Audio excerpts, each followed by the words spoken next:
안녕하세요. 사연에 빠지다의 DJ 민영입니다. 오늘 사연자는 주제도 모르고 자기 잘난 맛에 날뛰는 동서를 참교육해줬다는데요. 과연 어떤 사연인지 들어보겠습니다.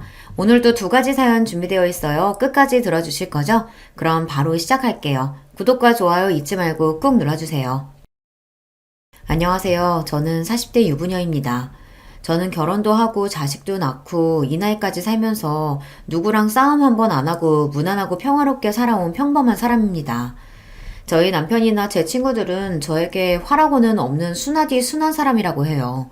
평소에 누구한테 싫은 소리 할 줄도 모르고 화내는 것도 한 번 본 적 없다고요. 제 나이 50을 바라보고 있는데 저라고 왜 화가 없겠어요. 저도 욱하고 화날 때도 있지만 애써 좋게 좋게 생각하고 참고 사는 거예요. 물론 남들보다 비교적 화를 안 내는 데에는 저 나름대로 비결이 있기는 해요. 어릴 적부터 부모님께서 엄격하게 구셔서 남들 앞에서 제 감정을 드러내는 게 쉽지 않아요. 누가 저를 좀 불편하게 하거나 기분 나쁘게 해도 참고 넘어가는 게 저는 더 편합니다. 그게 어느 정도였냐면 학교 다닐 때 제가 아끼는 만화책을 빌려간 친구가 있었는데요. 그 친구가 그 책을 수업 시간에 읽다가 선생님께 걸려서 만화책을 선생님께 뺏기게 된 적이 있어요. 그 친구는 수업 시간이 끝나고 교무실로 찾아가 만화책을 돌려달라고 이야기했지만 선생님께서는 돌려주지 않으셨어요. 친구가 제 거라고 사정을 했는데도 오히려 저까지 불려가 혼났습니다. 학생이라는 것들이 공부할 생각은 안 하고 이딴 만화책이나 돌려봐? 너희 이번 기회에 내가 아주 버릇 고쳐줄게. 이건 내가 알아서 처리할 테니까 교실로 돌아가서 공부나 해. 그리고 너희 둘 다 벌로 일주일간 화장실 청소야. 그 만화책은 제가 너무 아끼던 만화책이었어요. 2주 동안 용돈을 모아서 산 거였습니다. 저는 친구가 배상은 몰라도 당연히 저에게 미안하다고 사과라도 할 줄 알았어요. 그런데 친구는 본인 때문에 만화책을 뺏겼는데도 저에게 미안하다는 말은커녕 언급조차 하지 않았습니다. 아, 짜증나. 저 선생 너무 짜증나지 않냐? 만화책 뺏어갔으면 됐지. 왜 화장실 청소까지 하래? 그나마 우리 둘이 같이 해서 다행이다. 나 혼자 했으면 더 짜증났을 거야. 선생님께 뺏긴 제 만화책은 신경도 쓰지 않고 오히려 본인이 화장실 청소를 하게 됐다고 짜증만 냈어요. 그러면서 저와 둘이 같이 벌 서는 걸 당연하게 생각했습니다. 그 순간 저는 속으로 별의별 생각을 다 했어요. 만화책을 학교에 가져와서 수업 시간에 본 건 친구인데 왜 저까지 같이 혼인하고 화장실 청소까지 해야 하는 건지 도무지 이해가 되지 않았습니다. 지금이라도 선생님께 가서 나는 못하겠다고 따질까 싶기도 했습니다.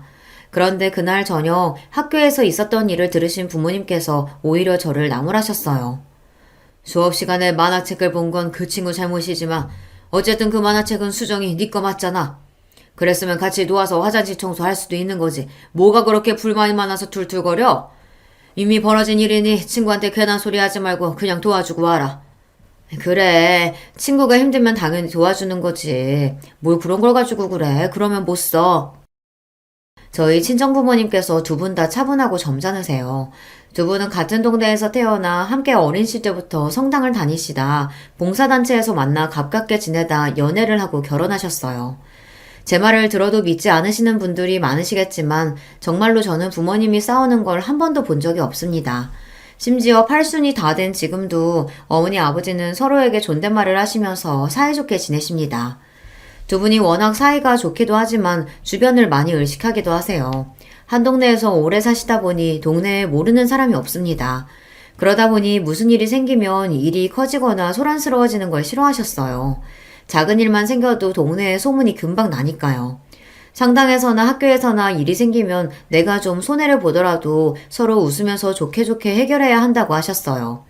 처음엔 그런 부모님이 이해가 되지 않았습니다.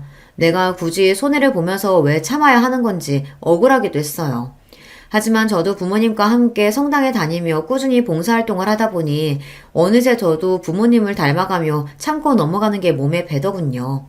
그렇지 않으면 알게 모르게 뒤에서 말이 나오기도 하고 괜한 구설에 오르기도 하니까요. 어려서부터 성당에서 사람들과 어울려서 지내는 게 익숙해지다 보니 대학이나 직장에서도 금방 적응했어요. 언제나 내 감정과 기분을 드러내기보다 숨기고 누구와도 잘 어울렸죠. 그런데 어디서든 잘 적응하고 지냈던 제가 최근 너무나도 힘든 일을 겪고 있습니다. 결혼하고 새로운 가족들과의 생활이 생각처럼 쉽지 않았어요. 남편하고 저는 1년 정도 연애하다 결혼했어요. 저는 외동딸이라 결혼할 사람은 형제도 좀 있고 식구가 북적거리면 좋겠다 싶었는데 남편 밑에 시동생이 먼저 결혼해서 조카까지 둘이나 있더라고요. 형제가 없는 저로서는 결혼과 동시에 시동생과 동서 그리고 조카가 둘이나 생긴다고 하니 너무 좋았습니다. 꼭 밥을 안 먹어도 배부른 느낌이었어요.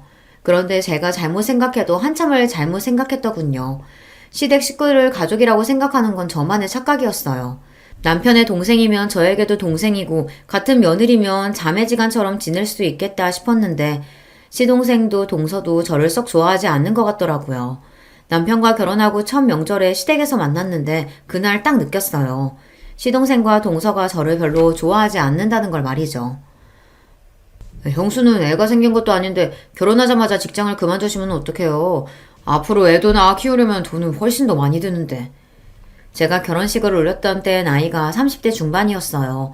늦은 나이에 한 결혼이다 보니 저와 남편은 아이를 가는 데에만 집중하고 싶었습니다. 그래서 고민 끝에 직장도 그만두고 몸을 만드는 데 집중하기로 한 거예요. 결혼 전 산정검사를 받았는데 제가 워낙 자국이 약한 데다가 갑상선에도 작은 문제가 있어서 먼저 휴식을 취하며 몸을 만들어놔야 임신 준비도 할 수 있다고 해서요. 시댁 식구들 앞에서 괜한 이야기 늘어놓으면 괜히 걱정들 하실 것 같아 그냥 잠깐 직장을 좀 쉬고 있다고 말한 것뿐인데 시동생이 저를 보자마자 직장을 다니지 않는다는 걸 가지고 꼬투리를 잡더라고요. 그 순간 저는 적잖이 당황했습니다. 아무리 하고 싶은 말이 있어도 예의를 지키고 속마음을 감추는 저희 친정과는 전혀 분위기가 달랐어요. 네 형수 나이도 있고 건강도 좋지 않아서 조금 쉬기로 한 것뿐이야. 네가 신경 쓸 문제 아니야. 제가 당황해서 우물쭈물하고 있으니 남편이 나서서 이야기를 하긴 했지만 시동생은 여전히 이해가 되지 않는다는 듯한 표정이었어요. 형이 아직 결혼한 지 얼마 안 돼서 뭘 몰라서 그래. 살아봐라. 혼자 벌어서 가장 노릇하는 게 어디 쉬운 일인지. 맞아요. 저희 부부는 둘 다 대기업 다니는데도 애 둘 키우니까 매달 허덕인다니까요. 아직 애가 없다고 해도 아주버님 월급이 빤한데 앞으로 어찌 쉬려고 그래요? 근데 형님도 참 형님이네요. 아무리 아주버님이 그만두라고 해도 그렇지 그걸 바로 그만둬요? 요즘 남편들이 일하는 아내 좋아해요. 아무리 결혼을 빨리 했어도 그렇지 엄연히 저나 남편이 윗사람인데 동서나 시동생이나 말을 가려서 할 줄을 모르더군요. 동서와 이야기를 나누다 보면 그 말투가 얼마나 쌀쌀맞은지 마치 취조당하는 것 같았어요. 저랑 애들 아빠는 대학 졸업하자마자 결혼해서 아버님께서 신혼살림도 제대로 안아주셨는데 형님네는 신혼집부터가 아파트네요? 설마 아버님이 해주신 건 아니죠? 순간 저는 놀라서 눈이 휘둥그레 정도로 동서의 말에 놀랐습니다. 만난 지 얼마 되지 않아 아직 서로 잘 알지도 못하는 사이인데 아파트가 어쩌고 신혼집이 어쩌고 하는 말을 아무렇지도 않게 하더니만 쌀쌀맞게 사람을 쏘아보더라고요. 동서가 뭘 좀 오해하는 것 같은데 아파트는 동서 아주버님이 최근에 청약에 당첨돼서 들어가게 된 거야. 아버님이 해주신 거 아니야. 아무리 청약 됐다고 해도 요즘 아파트값 장난 아닌데 그 큰 돈을 어디서 나셨어요? 아주버님 월급 해봐야 빤하고 형님도 직장도 안 다니시잖아요. 동서는 사람이 무안할 정도로 집요하게 꼬치꼬치 물었어요. 있는 돈에 대출 좀 받았지 뭐. 우리도 앞으로 열심히 갚으면서 살아야 돼. 동서에게 이런 이야기까지 시시콜콜 해야 하나 싶었지만 이렇게라도 이야기해야 동서가 더는 묻지 않을 것 같아 대충 둘러댔습니다. 그럼 형님 말은 아버님 어머님이 따로 도와주신 건 정말 없다는 거죠? 그 말 믿어도 되는 거죠? 어머님이 장남이라고 아주버님만 매일 싸고 도시니까 도대체 믿을 수가 있어야죠. 에이 아니야 동서. 우리 결혼 준비할 때부터 시부모님 도움 받은 거 하나도 없어. 알잖아. 결혼식 비용부터 신혼여행까지 다 우리가 알아서 한 거. 시부모님께서 경제적으로 어려우신 건 아니지만 시아버지께서 워낙 돈에 야박하세요. 남편이랑 시동생이 대학을 졸업한 순간부터 모든 지원을 딱 끊고 알아서 살라고 하셨다더라고요. 시동생이 사고를 치고 동서랑 시댁에 들어가 살 때에도 직장도 없는 두 사람한테 꼬박꼬박 월세를 받으셨답니다. 그래서 시동생이 취직 준비를 하면서도 아르바이트를 했다고 하더라고요. 우리는 뭐 시부모님한테 도움받는 거 있는 줄 아세요? 결혼하고 5년 만에 분가해서 나가는데도 월세 보증금도 한 푼도 안 도와주셨다니까요. 내가 살다 저렇게 지독한 시부모님 처음 봐요. 땅도 있고 집값도 많이 오르셨으면서 어쩜 자식은 저렇게 나몰라라 하시는지 몰라요. 동서와 제대로 이야기를 나누는 건 그때가 처음이었는데 동서가 시부모님을 그렇게까지 생각하는 줄은 몰랐어요. 저도 결혼 전부터 느끼기에 시부모님이 좀 무뚝뚝하고 보수적이라고는 생각했지만 자식을 남몰라라 하시는 분들이라고는 생각하지는 않았습니다. 무뚝뚝해도 잔정이 많으세요. 반면 동서는 시부모님이 같은 아들이라도 차남인 시동생보다 장남인 저희 남편을 조금 더 챙긴다고 느끼는 것 같더라고요. 동서랑 시동생은 툭하면 시부모님께서 저와 남편에게 특별히 뭘 더 해주신 건 아닌가 이걸 신경 썼어요. 제가 보기엔 그렇지 않은데 말이죠. 시동생이랑 동서가 일찍 결혼해서 제가 결혼했을 당시 이미 동서네 첫째는 학교에 다니고 있었어요. 동서 말로는 대학 시절 동서랑 시동생이 둘이 너무 좋아서 결혼을 일찍 한 거라고 하는데 시어머니께 듣기로는 대학 졸업을 하기도 전에 동서가 임신하는 바람에 졸업하자마자 급하게 식을 올린 거라고 하더라고요.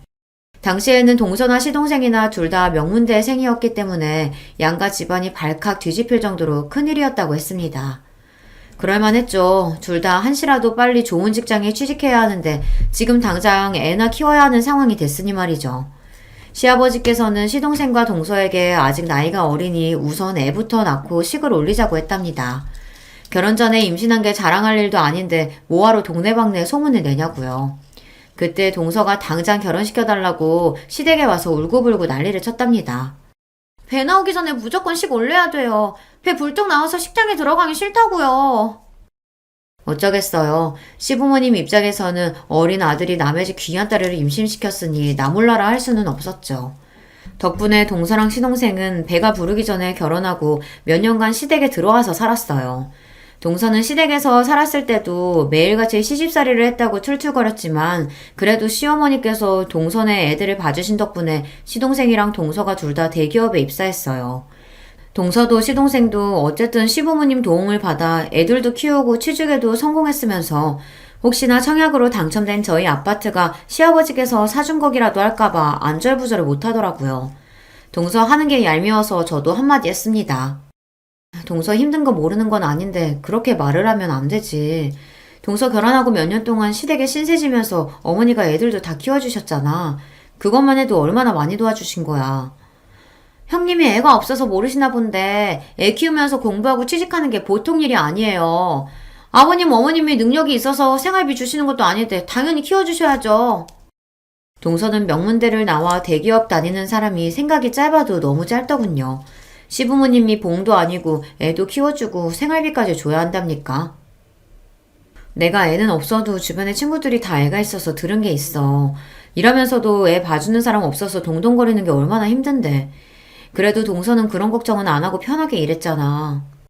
저도 누구한테 싫은 소리 하는 성격이 아닌데 동서와 이야기를 하다 보면 저절로 화가 나요. 그때였습니다. 제 말에 기분이 상했는지 동서가 인상을 팍 쓰더니 혼잣말을 중얼거렸어요. 일도 안 하고 애도 없는 주제에 뭘 한다고 훈계질이야. 자기 딴에는 혼잣말이라고 중얼거렸는지 모르겠지만 제 귀에는 똑똑히 들렸습니다. 저는 동서의 말에 기가 차서 미간이 절로 구겨졌어요. 저는 곧바로 동서에게 뭐라고 한 거냐고 따져 물었습니다. 기분이 너무 나빠서요. 그런데 그때였어요. 방에 있던 시동생이 나오다가 제가 하는 말을 듣고 놀라서 다가왔습니다. 형수님, 지금 영민 엄마한테 소리 지르시는 거예요? 왜요? 왜 소리 지르시는 건데요? 시동생이 원래 성격이 좀 급하고 욱해요. 덩치도 크고요. 시부모님 앞에서도 별거 아닌 일에도 언성을 높이기도 하고 화도 잘 냅니다. 그런 사람이 저에게 다가와서 무슨 일이냐고 소리를 지르는데 저도 순간 겁이 확 나더군요. 그게 동서가 혼잣말을 하는데 나한테 뭘 한다고 훈계질이냐고 하잖아요. 형수님, 똑똑히 들으신 거 맞아요? 이 사람이 형수님한테 뭐하러 그런 소리를 하겠어요? 형수님이야말로 어른들 안 계신다고 괜히 형님 노릇하려는 거 아니죠? 이게 다 무슨 소란이냐? 부모 앞에서 뭐하는 짓이야?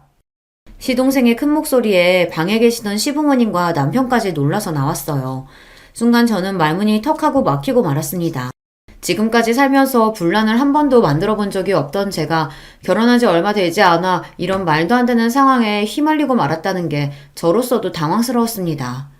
그날은 남편이 나서서 수습한 덕분에 대충 마무리되었지만 저와 동서 사이는 점점 더 나빠졌습니다. 물론 항상 동서가 먼저 저에게 시비를 걸었어요. 한 번은 이런 적도 있습니다. 제가 늦은 나이에 결혼해서 아이가 잘 생기지 않아 병원에 다니고 있었습니다. 시험관 준비를 하고 있었어요. 1년 정도 병원에 다니며 고생을 했는데도 아이가 생기지 않으니 저는 한껏 예민해져 있었습니다. 그런 와중에 시댁에 갈 때마다 시부모님께서 아이에 대해 물으시니 그것 또한 부담이었습니다. 병원에서 뭐래? 이번에도 임신 안 됐대? 시부모님이야 옛날 분이시다 보니 자연 임신이 안 돼서 병원에 다니는 것조차 이해 못 하셨어요. 그러다 보니 시험관을 한 지 1년이 다 됐는데도 임신 소식이 없으니 불안해 하셨습니다. 요즘은 결혼도 하기 전에 아이부터 가는 게 유행이라던데 너희는 도대체 뭐가 부족해서 병원까지 다니는데도 애가 안 생기는 거냐? 에이, 혼전 임신이 뭐 아무나 하는 줄 아세요? 그것도 다 여자가 어려야 가능한 거예요. 원래 잔소리하는 시어머니보다 옆에서 말리는 시누이가 더 얄미운 거라고 하더니만 그 말이 딱 맞았습니다. 제 얼굴만 보면 아기 이야기부터 하시는 시부모님도 부담스러웠지만 그 옆에서 꼭 한마디씩 보태는 동서가 더 미웠어요. 제가 아무래도 젊은 나이가 아니다 보니까 시간이 좀 걸리는 것 같아요. 그래도 포기 안 하고 끝까지 노력할 거니까 걱정하지 마세요. 병원 선생님이 그러는데 40 넘은 산모들도 많대요. 아휴, 40 넘어서 낳으면 애 대학 갈 때는 엄마가 환갑인데 그걸 언제 키워요? 생각만 해도 너무 무섭다. 제 장점이자 단점이 싫은 소리를 들어도 쉽게 기죽지 않는다는 겁니다. 저나 남편이나 둘 다 아이를 너무 예뻐해서 아이를 갖기를 너무 원했기 때문에 시간이 걸려도 임신이 될 때까지 노력하기로 했어요. 언젠가는 꼭 시험관에 성공할 테니 주변에서 하는 쓸데없는 소리에 휘둘릴 필요 없다고 생각하기로 했죠. 그래도 하늘이 저를 버리지는 않으셨는지 제 간절한 기도를 들어주셨습니다. 시험관 시술하기 시작한 지 2년 만에 임신을 했어요. 아이고 잘했다 잘했어. 2년 동안 생고생고생하길래 옆에서 보기에도 너무 안쓰러웠는데 그래도 임신이 됐다고 하니 얼마나 다행이니? 처음 임신 소식을 알았을 때 너무 좋아서 남편이나 저나 동네방네 소문내고 싶었지만 혹시나 설레발을 쳤다가 아이가 잘못되기라도 할까봐 저와 남편은 2달이나 꾹꾹 참고 있다가 임신 12주를 넘기고 나서야 시부모님께 말씀드렸어요. 아휴, 내년까지도 안 생기면 제가 도시락 싸들고 다니면서라도 형님 말리려고 했는데 40 직전에라도 성공해서 다행이네요. 제가 키워보니까 애 키우는 게 보통 힘든 일이 아니더라고요. 애 어릴 때는 몸고생이 말이 아니었는데 좀 크니까 애 앞으로 들어가는 돈이 어마어마하더라고요. 형님도 마음 단단하게 먹으세요. 도대체 이게 축하한다는 말인지 엿먹으라는 말인지 잘 모르겠지만 어찌됐든 저에게는 좋은 일이니 동서 말쯤은 한 귀로 듣고 한 귀로 흘리기로 했어요. 그러던 어느 날이었습니다. 저희 아들이 태어나고 육아에 한창이던 때였는데 동서가 또 제게 시비를 걸어왔어요. 주말에 시어머니께서 잠깐 집에 들르라고 하셔서 아들을 데리고 갔는데요. 동서가 일찍 와 있더라고요. 둘째가 큰 애 넣어준다고 애 옷이랑 장난감 잔뜩 가지고 왔더라고. 먼저 키운 선배가 있으니 얼마나 좋니? 둘째가 눈이 높아서 애 물건은 다 비싸고 좋은 것만 잔뜩이라 하나같이 깨끗하고 다 새 것 같다. 동서가 제 아들에게 물려주겠다고 옷이랑 장난감을 잔뜩 가지고 왔더라고요. 처음엔 저도 동서가 웬일인가 싶었습니다. 제 아들 돌잔치에도 일이 바빠서 못 올 만큼 평소에 저나 제 아들에게 일절 관심도 없었거든요. 그런 사람이 무슨 바람이 불어 시댁까지 불러댔나 했더니만 또 사람을 앞에 두고 잘난 척을 할 심산이었더군요. 내가 이럴 줄 알았어. 형님, 민영이 내복 이거 다 시장에서 대충 사셨죠? 아기들은 피부가 약해서 내복은 무조건 오가닉 제품으로만 입혀야 한다니까요. 이거 제가 백화점에서 10만 원도 넘게 주고 산 내복이니까 당장 이거로 갈아입히세요. 괜히 싸구려 팼다가 애 아토피라도 생기면 엄마가 얼마나 고생하는데요. 동서는 참 이상합니다. 먼저 저한테 어디서 샀냐고 묻지도 않아 놓고는 무조건 제가 산 물건은 매일 시장에서 산 거 아니냐고 했어요. 그것도 듣기 싫은 말투로요. 동서, 이거 시장에서 산 거 아니야. 다 친구들한테 선물 받은 건데 무슨 소리야. 그리고 애 내복을 무슨 10만 원이나 주고 사. 그게 말이 돼? 저도 웬만하면 동서한테 구구절절 설명하고 싶지 않았지만 동서 태도가 너무 기분 나빠서 곧장 말을 받아쳤습니다. 그리고 아무리 생각해도 아기 내복이 10만 원이라는 건 믿기지 않았어요. 형님 친구들이 줬으면 그 취향 다 알만하죠. 친구들은 원래 다 끼리끼리 노는 거잖아요. 이 장난감도 제가 외국 사이트에서 다 직구한 거라 좋은 것들이니까 망가지지 않게 조심해서 쓰세요. 민영이는 좋겠다. 나같이 능력 있고 센스 있는 작은 엄마 있어서. 동서는 박스에서 연신 오시며 장난감을 꺼내면서 하나하나 얼마나 좋은 제품인지 저에게 일일이 다 설명했어요. 그러면서 제 아들에게 자기 같은 작은 엄마 없다고 생신까지 내더군요. 물론 동서 딴에는 저를 위해서 가져온 거겠죠. 그런데 동서가 하는 말을 가만히 듣고 있으면 어쩐지 기분이 상했어요. 마치 제가 좋은 제품이나 옷을 애한테 사주지 못해서 동서에게 구걸이라도 하는 느낌이 든달까요? 그 이후로도 줄곧 동서는 저와 제 아들을 만나면 입고 있는 옷이나 신발을 보고 꼬투리를 잡았어요. 한 번은 시댁에 행사가 있어서 식당에서 저녁을 먹기로 했는데 주차장에 미리 도착한 저와 동서가 만난 적이 있었습니다. 그런데 차에서 내리는 저를 가만히 지켜보던 동서가 제 옷을 보더니 입까지 가리고 실실 웃더라고요. 평소 동서를 생각했을 때 절대 좋은 얼두로 웃는 것 같지 않아 저는 절로 미간이 구겨졌습니다. 동서는 만날 때마다 도대체 왜 저러는지 모르겠어요. 동서가 특출나게 집안이 좋다거나 부티가 나는 사람이면 저도 그러려니 하겠는데요. 그래봤자 동서도 평범한 회사원이고 친정도 동네에서 갈비집을 운영하는 걸로 알고 있어요. 물론 동서도 어려서부터 부족한 거 없이 곱게 자란 건 알아요. 아무리 그래도 그렇지 그렇다고 다른 사람을 마음대로 무시해도 되는 건 아니잖아요. 동서의 태도에 순간 기분이 확 상해서 곧바로 동서에게 물었어요. 뭐가 웃겨서 혼자 웃냐고요. 그러자 동서가 하는 말이 기가 막혔습니다. 형님, 오늘 가족끼리 모여서 외식한다고 혹시 오랜만에 동대문 시장이라도 가서 쇼핑하고 오셨어요? 동대문? 내가 갑자기 동대문에 왜 갔다 와? 나 동대문 안 갔다 왔는데. 뜬금없이 무슨 소리를 하는 건가 싶어서 저는 의아했습니다. 갑자기 사람을 보고 웃더니 동대문 시장이 웬 말인가 싶었죠. 어머, 근데 짝퉁이 너무 잘 만들긴 했다. 다른 사람이 입었으면 깜빡 속을 뻔했어요. 형님, 아무리 몰라도 그렇지 이런 건 돈 주고 사지 좀 마요. 이거 샤넬 짝퉁이에요. 제 곁으로 다가온 동서가 제가 입은 코트를 만지작거리더니 제 옷이 명품 짝퉁이랍니다. 저는 순간 너무 황당해서 얼굴이 새빨개졌어요. 동서, 설마 지금 이게 짝퉁인 줄 알고 나더러 동대문 갔다 왔냐고 한 거야? 동서, 이거 짝퉁 아니야. 이거 진짜 샤넬이야.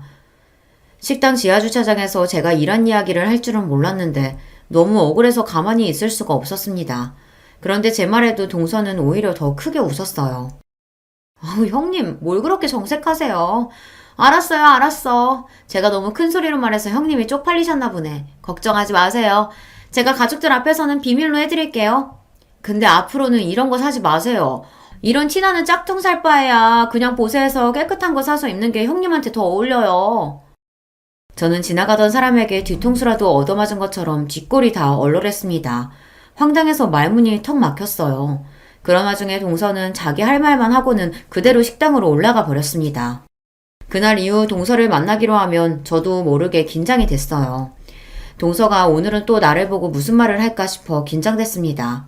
그래서 괜히 옷차림이나 겉모습에 신경을 쓰게 됐어요. 남편이나 아들도 마찬가지였습니다. 동서는 제 남편이나 아들을 보고도 이런저런 말을 하다 보니 제가 더 챙길 수밖에 없었어요. 그뿐만이 아니에요. 한 번은 우리 집에 온 적이 있었는데요. 동서는 남의 집에 와서도 그 쫄싹거리는 입을 또 함부로 놀렸습니다. 역시 대단지 아파트가 좋기는 좋다. 지은 지 얼마 안 된 집이라 그런지 단지 안에 공원도 있고 헬스장도 있고 애들 유치원에 학교까지 너무 잘 돼 있어서 멀리 갈 필요도 없겠어. 둘째 너희들도 맨날 놀러만 다니지 말고 빨리 돈 좀 모아서 아파트 사. 언제까지 애 둘 데리고 그 작은 빌라에서 살 거야? 발단은 시아버지께서 우리 집을 보고 좋다고 한마디 한 데서 시작됐습니다. 시아버지께서 대단지 아파트인 우리 집이 좋다고 칭찬하면서 동서네랑 비교하자 동서가 기분이 상했는지 눈빛이 확 변하더라고요. 에이, 듣자하니 아주버님들도 다 대출이다던데요, 뭐. 에휴, 아주버님 혼자 벌어서 대출 원금에 이자까지 어느 세월에 다 갚겠어요. 저는 아무리 가장이라도 남자한테 그런 부담 주고 싶지 않아요.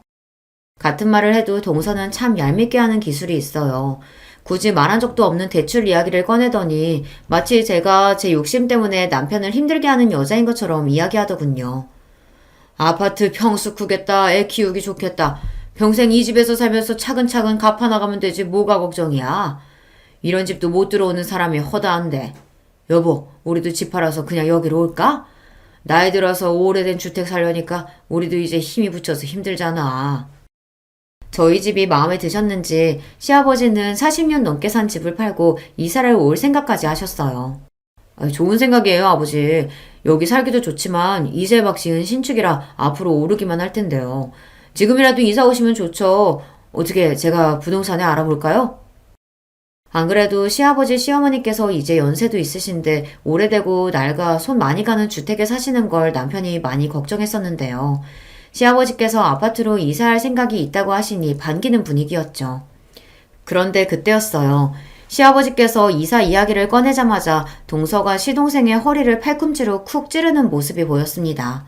저는 또 왜 저러나 싶었는데 동서가 시동생을 찌르자마자 시동생이 헛기침을 하더니만 슬쩍 시아버지의 눈치를 살피며 말을 꺼내더군요.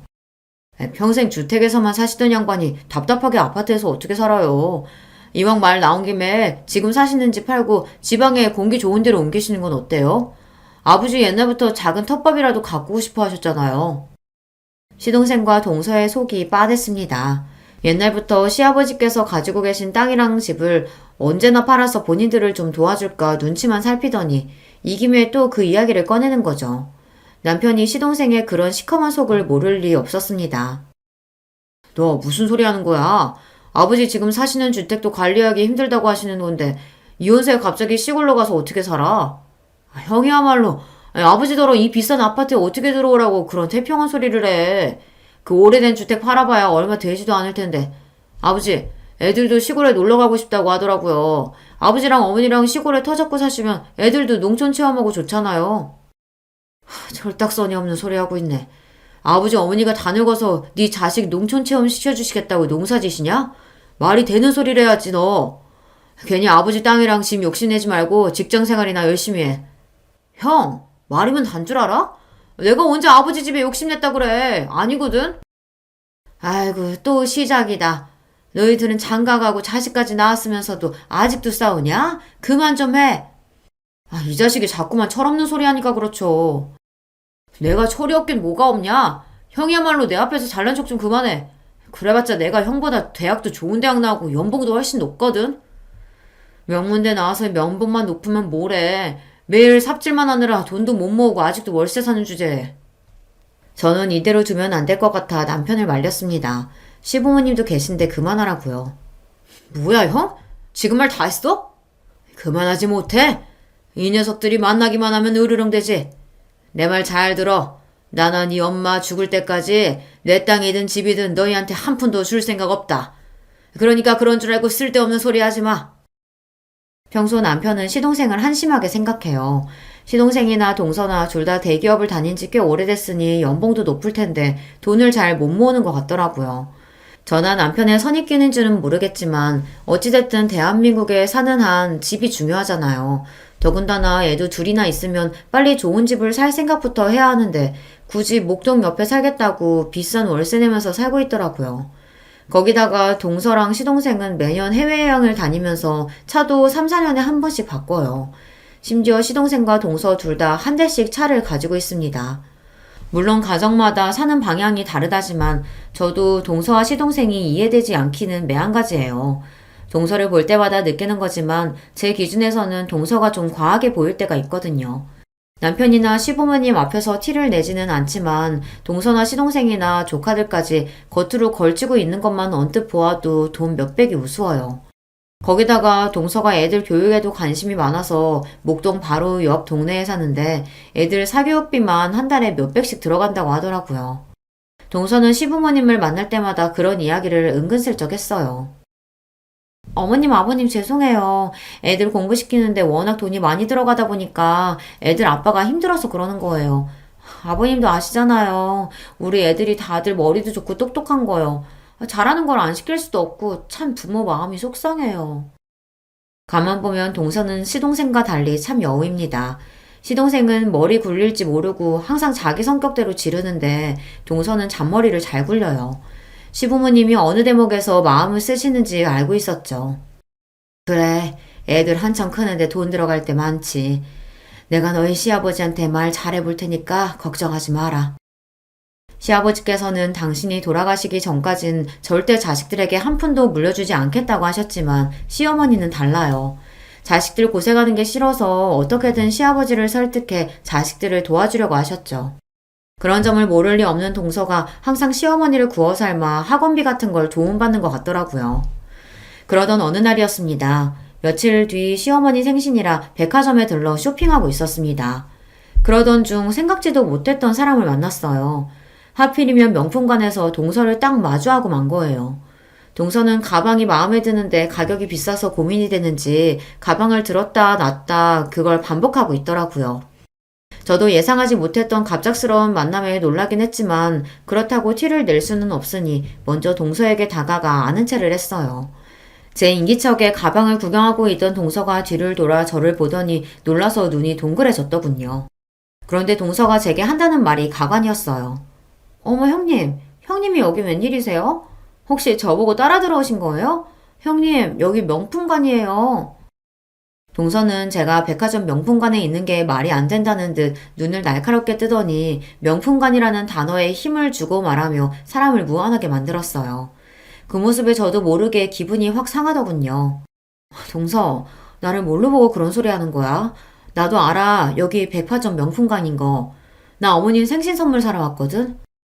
싸가지 없는 동서에게 굳이 이러니 저러니 설명하고 싶지 않았지만 동서의 태도가 하도 재수없어서 저도 모르게 시시콜콜 설명하게 되더군요.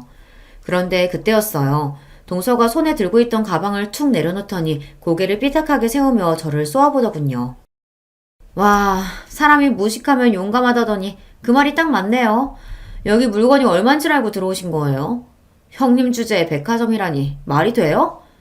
그냥 이 뒤에 남대문이나 가세요. 거기 가면 형님 수준에 딱 맞는 거 많아요. 순간 저는 제 두 귀를 의심했습니다. 동서가 저를 향해 한 말이 맞나 싶어서요. 그런데 이 상황이 꿈이 아니라 실제 상황이 맞더군요. 동서가 저에게 진심으로 한 말이 맞았어요. 동서의 태도가 너무 황당해서 저는 말문이 턱하고 막히고 말았습니다. 세상에 이 정도로 싸가지 없는 동서가 또 있을까요? 아무리 우리가 살가운 사이는 아니라고 해도 그렇지 사람들도 있는 앞에서 형님인 저에게 제 수준에 맞는 남대문이나 가라뇨. 저는 곱씹으면 곱씹을수록 기가 차서 표정 관리도 되지 않았습니다. 너무 기가 막혀서 저는 생각할 것도 없이 허리에 손을 얹고 동서에게 한마디 하려던 참이었어요. 그리고 반드시 사과를 받아낼 생각이었습니다. 그런데 그때였어요. 제가 주문한 시어머니 가방을 포장해서 나오던 명품관 직원이 저와 동서의 이야기를 들었는지 놀라서 헐레벌떡 달려오더군요. 어머 고객님, 무슨 말씀하시는 거예요? 여기 계신 이수정 고객님은 저희 매장 VVIP 고객님이십니다. 이수정 고객님 죄송합니다.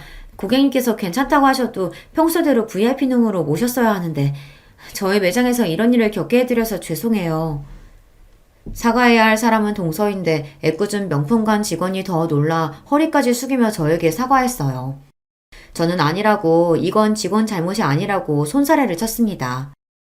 아니에요. 이게 왜 이 실장님 잘못이에요. 잘못은 언제나 생각이 짧고 경솔한 우리 동서가 했죠. 괜찮으니까 가방 주시고 일 보세요. 저는 직원을 향해 웃어 보이고는 연신 괜찮다고 하고 가방을 받았습니다. 그러고는 동서를 쏘아보았어요. 이게 다 동서 때문이니까요. 그런데 동서도 당황하긴 매한가지더군요. 제가 백화점 BVIP라는 말에 놀랐는지 눈동자가 마구 흔들리고 있었어요. 아니, 이 실장, 이게 무슨 말이야? 형님이 백화점 VIP라니 뭔가 잘못한 거 아니야? 그 와중에도 동서는 이 상황이 이해가 안 되는지 애꿎은 명품관 직원을 붙잡고 잘못한 것 아니냐고 다그쳤어요. 그 모습이 참 한심했습니다. 동서는 나보다 나이도 훨씬 어리면서 귀가 어두운 거야? 아니면 말귀를 못 알아듣는 거야? 나 이 백화점 BVIP 맞거든? 그러니까 더 망신당하기 싫으면 그 입 좀 다물어. 네, 맞습니다. 저는 백화점 VVIP가 맞아요. 제 입으로 이런 이야기 하는 게 민망해서 지금까지 동서에게 티는 안 냈지만 사실은 제가 사람들이 흔히들 말하는 금수저예요. 동서가 아무리 본인이 대기업을 다니고 친정이 잘났다고 제 앞에서 잘난 척을 해도 저희 친정만은 못합니다. 평소 제가 시장을 자주 다니고 중고도 애용하지만 백화점 VVIP인 건 사실이에요. 우리 친정부모님이 부자이니까요. 아버지께서 웬만한 사람들은 다들 아실 만한 제약회사 대표입니다. 그러다 보니 제가 어려서부터 주변 사람들을 의식하면서 살아올 수밖에 없었어요. 항상 주변에 우리 가족들을 지켜보는 시선이 많았거든요. 그래도 외동딸이다 보니 부족한 거라고는 없이 풍족하게 자랐습니다. 물론 아버지께서 하시는 사업에 민폐가 되지 않기 위해 저나 어머니나 평생을 사람들 입에 오르내리지 않도록 조용히 사느라 고생을 하긴 했지만 그만큼 경제적인 보상은 확실히 받았습니다. 초, 중, 고 다닐 때도 가방이며 옷이며 신발은 항상 백화점 명품관에서 사는 게 저에게는 당연한 거였어요. 그러다 보니 백화점에서 VIP 대접을 받는 건 언제나 익숙했죠. 제 주변에 아는 사람들도 다들 그러니까요. 저도 다른 지인들처럼 조건 맞는 사람들과 선도 보고 소개도 많이 받았지만 만남이 잘 이루어지지 않았습니다. 그러다가 늦은 나이에 남편을 만난 겁니다. 남편은 비교적 평범한 가정에서 평범하게 살아온 사람이라 좋았어요. 부모님도 제가 시집을 못 갈 줄 알았는데 늦게라도 남편을 만나 다행이라고 하시며 흔쾌히 허락해 주셨습니다. 저는 굳이 저에 대해 숨길 생각은 아니었어요.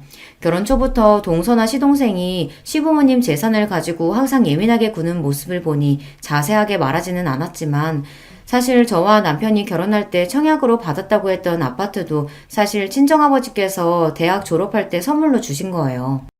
그런 이야기를 시동생이나 동서에게 하는 게 아무래도 민망해서 하지 않은 겁니다. 제 경험상 저희 부모님 이야기를 하면 100의 반은 부러워하지만 나머지 반은 질투하면서 싫은 소리를 하더라고요. 나중에는 부모님 덕분에 제가 긍정적인 거라는 등 저에게 돈 걱정 없어서 태평하다는 등 비아냥거리기도 하고요.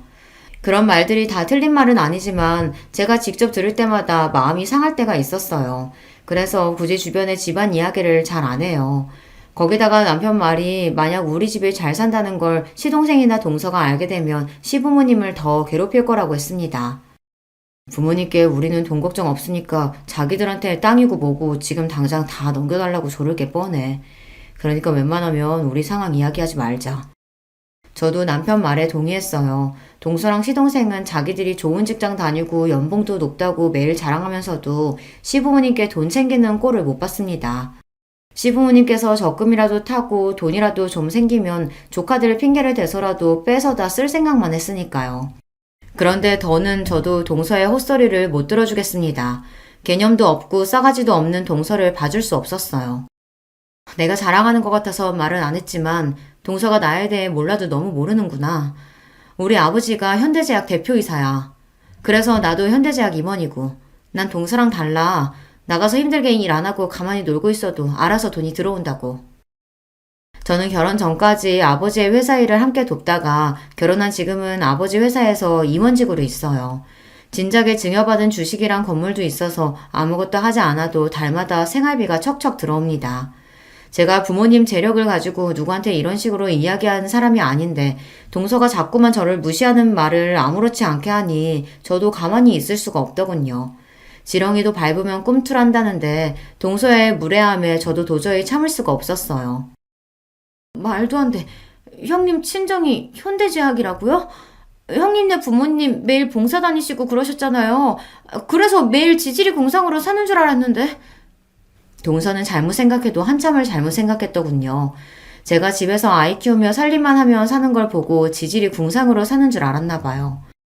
동서가 공부만 해서 그런가? 세상을 너무 모르네. 우리 친정부모님 연세에 재력 없으면 남을 어떻게 도와. 다 재력이 있으니까 남도 도움에 사는 거지. 이제 보니 형님이나 형님네 친정이나 엄청 음흉하시네요. 남 돕는다고 잘난 척은 다 하시더니만 백화점 VVIP신 거 보니까 겉으로만 남 돕는다 그러고 뒤로는 꽤 사치 부리시나 봐요. 동서는 저를 무시하고 깔아뭉개려고 하다 안 되니 이제는 저로도 모자라 친정 부모님까지 끌어다가 모욕을 하더군요. 동서가 뭔데 우리 부모님까지 끌어다 막말을 해? 동서가 무슨 말을 해도 동서는 일개 회사원이고 나는 백화점 VVIP라는 사실은 안 변해. 그러니까 이제 그만 나한테 사과해.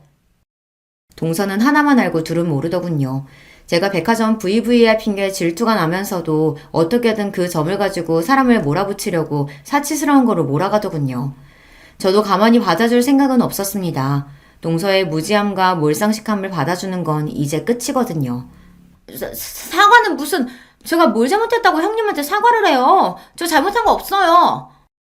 제가 전과는 다르게 행동하니 동서도 많이 당황했는지 잘못한 거 없다고 소리를 지르면서도 혼자 손을 부들부들 떨면서 어쩔 줄 몰라 했습니다.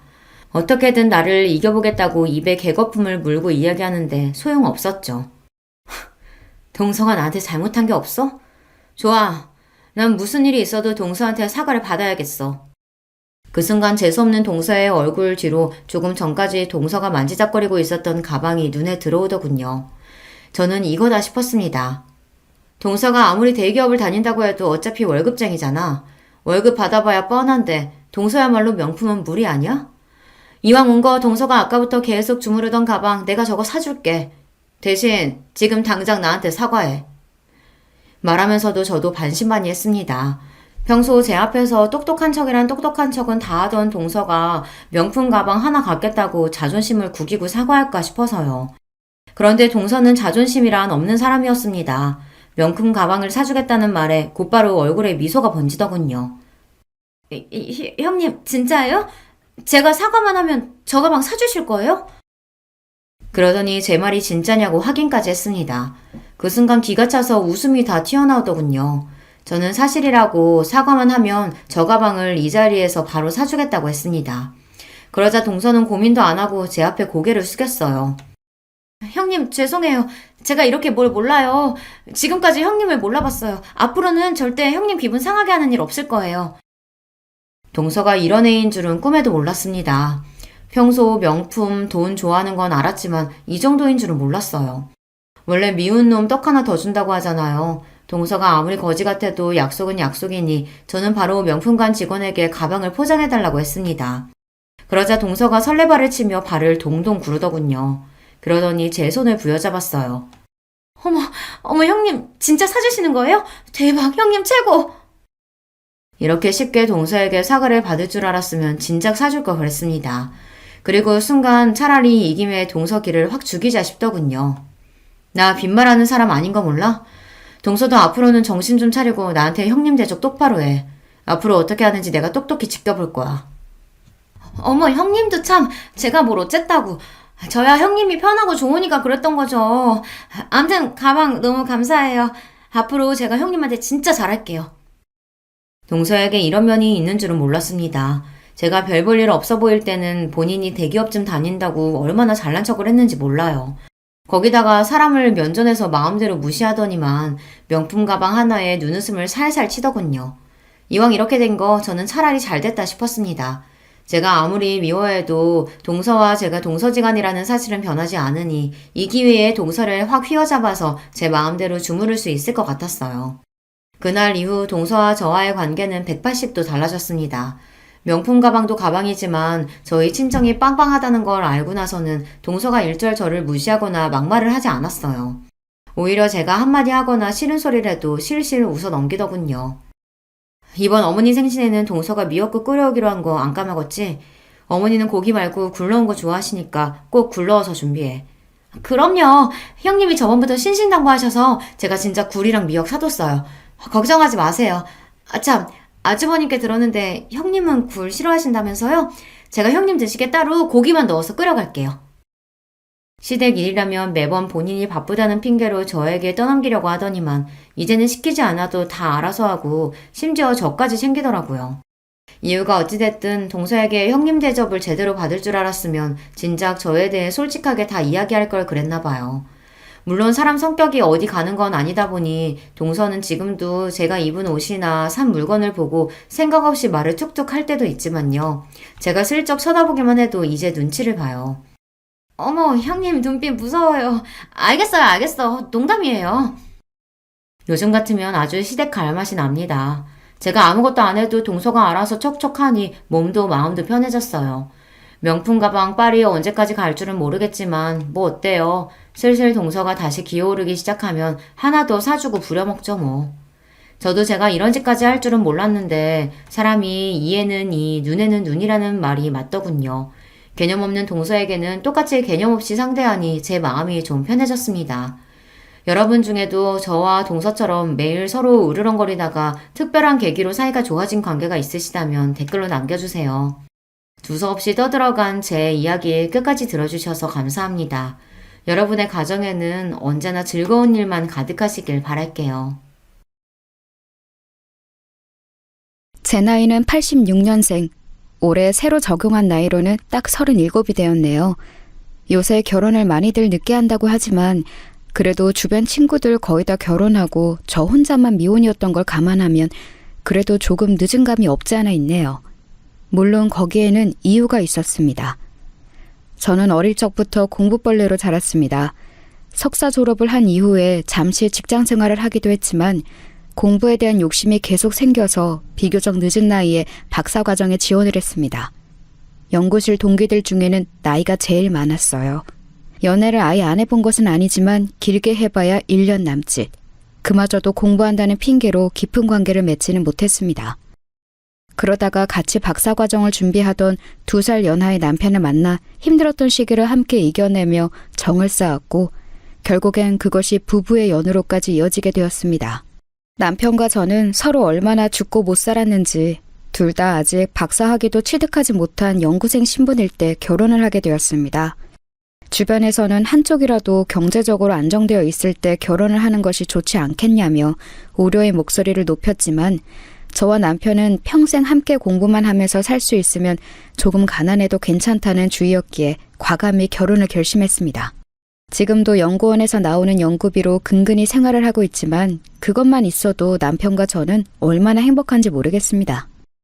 남편의 집안은 대대로 학자 집안이었습니다. 엄청 부유하다고 할 수는 없지만 시아버지가 오랫동안 대학 교수로 일을 하셨고 남편의 형 2명도 다 박사과정을 거쳐 대기업에 입사한 인재들이었죠.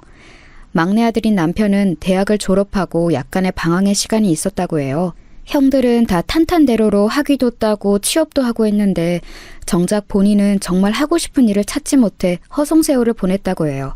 그러다가 뒤늦게 저와 같은 전공인 이 분야에 눈을 뜨게 되어 정말 열심히 공부를 했어요.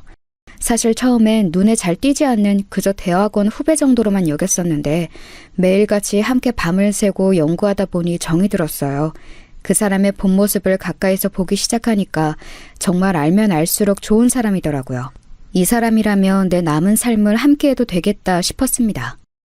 그렇게 남편에게 꿈만 같은 프로포즈를 받고 얼마 지나지 않아 상견례 날이 다가왔습니다. 이 이야기가 참 재미있습니다. 정말 드라마에나 나올 법한 얘기랍니다. 상견례 날이 되자 저는 공부만 하느라 찌들었던 모습을 잠시 탈피하고 나름 단정하게 꾸미고서 나섰습니다. 저는 외동딸이었기에 엄마, 아빠, 저 셋뿐이었지만 남편 집안은 삼형제에 아주버님들이 다 결혼을 하셨으니 시어머니, 시아버지까지 총 7명이나 되었죠. 예약되어 있던 룸에 저희 가족이 먼저 도착하고 시아버지와 시어머니와 남편이 도착해서 이런저런 이야기를 나누고 있었습니다. 그때까지 분위기는 아주 순조로웠어요. 그런데 이내 노크 소리가 들리더니 큰 아주버님 내외가 들어서는데 형님 되실 분이 낯이 많이 익었습니다. 큰 눈에 오똑한 코, 늘씬한 몸매의 그 모습은 분명 제가 알던 그 사람이었습니다. 어서오세... 어? 아니 너 임지영? 너가 어떻게 여기? 아니 그럼 내 시연이 될 사람이 너야? 어머나 세상에. 어머나 공구벌레 박수희? 야 어머 웬일이야. 도련님 결혼한다 그래서 섹시될 사람이 누군가 했더니 그러게 야 정말 아버님 어머님 지영이랑 저는 고등학교 동창이에요. 이런 데서 이런 인연으로 다 만나네요. 그래? 아이고 사람 인연 참 신기하구나. 이왕 이렇게 된 거 잘 됐지 뭐냐. 야 이제 형님이다 형님. 똑바로 모셔. 네 그렇습니다. 상견례 날 마주한 손윗동서가 고등학교 동창이었던 임지영이라니 세상이 정말 좁습니다. 그런데 너 쌍둥이였잖아. 너 동생 지은이는 어떻게 지내? 아 지은이? 놀라지 마. 지은이는... 지영이가 그 말을 하려는 찰나에 뒤이어 노크 소리가 들리고 작은 아주버님 내외가 들어서는데 안녕하세요. 저희가 좀 늦었죠? 반갑습니다. 임지훈이라고 해요. 어머나 임지훈! 너까지 이게 어떻게 된 거야? 어머나 박수희, 너 박수희야? 웬일이야 웬일! 언니 알고 있었어? 정말 놀라운 일의 연속이었습니다. 첫째 형님이 학창시절 동창인 것도 놀라운데 그 쌍둥이 동생마저 연이어 둘째 동서라니요. 현실은 항상 드라마보다 더 드라마 같다니까요. 세상에 이런 신기한 일이 살다 보니 생기는구나. 우리 형준이 뒤늦게 장가 보내느라 마음고생이 이만저만이 아니었는데 새로 맞이하는 며느리가 또 동서지간에 이미 연이 있다고 하니 반가운 일이로구나. 그래, 학창시절에 서로 사이좋게 지냈겠지? 네? 네, 그럼요, 어머니. 뭐야, 너 왜 말을 얼머부려? 어머니 오해하시겠다. 예, 아무튼 잘 부탁해, 동서. 형님은 제 팔뚝을 살짝 꼬집으며 이를 꽉 깨물면서 얘기했습니다. 자기들도 뭔가 찔리는 게 있긴 있나 보죠. 이게 무슨 이야기냐고요? 사실 제가 말을 얼버무린 데에는 다 이유가 있었습니다. 제 손윗동서가 될 임지영, 임지은 쌍둥이 자매는 학창시절 알아주던 일진이었거든요. 저는 공부만 했기 때문에 직접적으로 부딪힐 일은 많지 않았지만 사실 별로 좋지 않은 기억이 있는 친구들입니다. 고등학생 시절부터 술, 담배는 물론 남자친구도 쉼없이 갈아치우던 친구들이었어요. 게다가 언니가 사귀던 남자를 동생이 사귀기도 하고 동생이 사귀던 남자를 언니가 사귀기도 하고 막장도 그런 막장이 없었습니다. 그도 그럴 것이 둘 다 외모가 눈에 부시게 예뻐서 같은 학교 학생들은 물론 방과 후엔 옆 학교 남학생들까지 이 자매들을 보려고 줄을 설 지경이었습니다. 허구한 날 연예기획사 명함을 받은 것은 일상이었습니다. 술, 담배만 하면 자기들 수면 단축하는 거니까 그러려니 해도 학생들 사이에서도 평판이 좋지 않았습니다. 동급생들 돈을 뺏기도 하고 학교가 끝나면 폭주족 오빠들이 데리러 와서는 밤새 놀다가 아침에 다시 커다란 오토바이 굉음을 내며 학교로 데려다주곤 했습니다. 화려하다고 해야 할지 몰상식하다고 해야 할지 그 두 자매는 정말 문자 그대로 일진의 안 좋은 예를 있는 그대로 보여주는 학생들이었습니다. 그런 자기들의 과거를 알고 있는 제가 가족이 될 상황에 놓여 있으니 아마 적잖이 당황했겠죠? 아무튼 오늘은 좋은 날이니까 우리 과거는 잊고 앞으로 가족으로서 행복하게 지내자. 언니보다 항상 더 능청과 넉살이 좋았던 작은 형님이 구렁이 담 넘어가듯 그 상황을 모면하려고 하자 의아해하시던 시어머님이 한 말씀 하셨습니다. 응? 과거는 잊자니 니들 학창시절에 사이가 안 좋기라도 한 거니? 어머, 아니에요, 어머님. 우리가 고등학교 때 얼마나 친했는데요. 맞지, 수희야? 아니, 동서? 사실 학창시절에 저한테까지 그렇게 피해를 주지도 않았고 저도 차라리 아예 모르는 손윗동서보다는 실체를 아는 사람들이 손윗동서인 게 나을 수도 있어서 저는 아무것도 모르는 척 그날 자리를 좋게 넘어가고자 했습니다. 그럼요, 어머님. 형님들이 학창시절부터 얼마나 미모가 뛰어났는지 그때부터 팬클럽이 있었을 정도였다니까요. 어머, 얘 그만해. 다 지난 일이야. 민망하다. 그렇게 두 사람의 과거는 묻어주기로 하고 상견례 자리는 순조롭게 마쳤습니다. 그런데 며칠이 지나지 않아 상견례 날 저와 마주한 형님들은 어떻게 제 번호를 알았는지 제게 전화를 해왔습니다. 여보세요? 야, 수야, 나 지영이. 어? 너가 내 번호를 어떻게 알고? 남편한테 물어봤지. 할 얘기가 있어서. 할 얘기가 뭔데? 그게 너도 알다시피 우리는 서로의 학창시절 모습을 다 알고 있잖아. 그래서 남편이랑 시댁 식구들 앞에서는 그런 거 모른 척 좀 해달라고. 지훈이도 마찬가지고. 참나, 내가 뭐 폭로라도 할까봐? 니네가 언제 그런 거 무서워했니? 찔리는 거라도 있나 보지? 어머, 이 지집애 말하는 것 좀 봐. 야, 아무리 그래도 남편이랑 시부모님 알아서 뭐 좋은 얘기라고 굳이 앞서서 얘기할 거 없잖아. 우리 그래도 그 시절에 인연이 좀 있는데 좋게 넘어가자, 응? 그래 뭐. 나는 너만 나 안 건들면 나도 너 안 건드릴 거니까 걱정하지 마. 고마워, 동서. 우리 앞으로 한 가족인데 잘 지내봅시다. 학창시절 세상 무서울 것 없이 나대던 형님들도 무언가 거리끼는 게 있었는지 제게 전화를 해서 그렇게 입단속을 시도했습니다. 저는 그렇게 과거를 묻으려는 두 사람의 모습이 애처롭기도 하고 혹시 모를 비장의 폭로카드 하나 가지고 있어도 되겠다는 마음에 기꺼이 그들의 장단에 맞춰주었습니다. 그런데 항상 사람이 선의를 베푼다고 해서 그 선의가 똑같이 돌아오는 건 아니더라고요. 제 결혼식 날 찾아온 형님들의 못된 행동들 좀 한번 보세요. 상견례 후 얼마 지나지 않아 결혼식을 치렀는데 저와 남편 둘 다 아직 가난한 대학원생이라 결혼식에 큰돈을 들이고 싶지 않아서 제가 어릴 적부터 오래 다닌 조그만 교회 예배당을 빌려 간소하게 식을 올렸습니다. 그런데 형님들이 신부 대기실에 찾아와서는 처음엔 반갑게 인사하더군요. 어머 박수희, 너도 이렇게 꾸미니까 너무 예쁘다 얘. 결혼 축하해. 도련님이랑 행복하게 살아. 그래 고맙다. 아니 고마워요 형님들. 그런데 그렇게 신부 대기실을 나가면서 자기들끼리 얘기를 하는데 그게 다 들리는 줄도 모르고 신나게 떠들어댔습니다. 근데 두 사람 신혼집은 어디래? 말도 마 언니, 강북에 전셋집 산대. 뭐 전세? 그것도 강북? 아니 우리 집안 품격에 그게 말이 되는 얘기니? 대말이. 언니도 나도 강남 제일 아파트에 사는데 막내 동서가 강북 산다고 하면 어디 가서 쪽팔려서 어떻게 얘기하니? 아우 진짜. 그렇게 골빈 형님들의 대화가 고스란히 저와 신부 대기실에 있던 하객들에게서 들려서 정말 민망함을 감출 수 없었습니다. 그런 줄도 모르고 둘의 대화는 계속 이어졌습니다. 진짜 박수의 인생 불쌍해서 어떡하냐? 이 결혼식장 꼬라지도 봐봐. 이런 데서 무슨 결혼식을 하겠다고. 아휴, 능력 없는 도련님 만나서 후진 결혼식장에 강북 전셋집에. 아이고 불쌍한 우리 동서. 그만해. 언니 다 들리겠어. 쟤는 지 알아서 지 인생 살겠지. 우리는 계속해서 강남 제일 아파트에서 화려한 인생을 즐기자 언니. 저들이 그토록 찬양이 되는 강남 제일 아파트는 분양 당시부터 화제가 됐었던 대규모 단지의 전형적인 고급 아파트였습니다. 거기에다 강남이라는 네임밸류까지 붙었으니 학창 시절부터 머리에 허영만 가득했던 형님들의 콧대가 높을 수밖에 없었습니다. 사실 저는 조그만 결혼식장에서 결혼하는 것도 안 창피하고 강북 전셋집에 사는 것도 안 창피한데 저런 머리가 텅텅 빈 것들이 저희 동서라는 것이 너무나 창피했습니다.